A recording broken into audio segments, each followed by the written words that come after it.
अस्सलाम वालेकुम।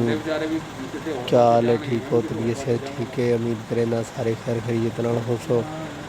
ते वीडियो शुरू करने तो पहले सारे चैनल को सब्सक्राइब कर दियो। उस्ताद बिलाल अग्रवाल को ते वाल करें हाँ वीडियो शुरू ते बेल आइकन को दबा दिवाए क्योंकि बसानी तेरे को सारी वीडियो पहुँचती रहे तो ऐसा वीडियो बनने पास रह खींच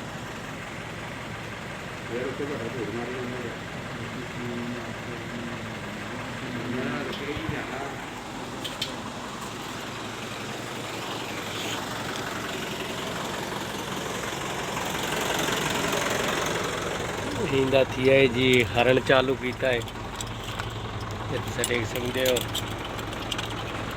हम इंदा स्टेयरिंग पूरा खोला हुआ ही हम लेना पे हम देखो आप बजता पे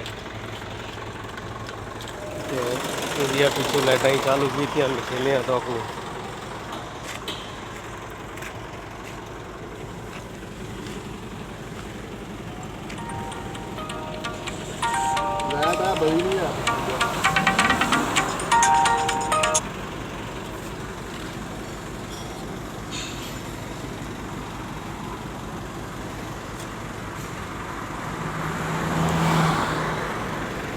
नहीं थैंक रहने वीडियो का एंड। अगर सारी वीडियो अच्छी लगी है तो सारे चैनल को सब्सक्राइब कर दियो। वीडियो देखने का शुक्रिया। अल्लाह हाफ़िज़।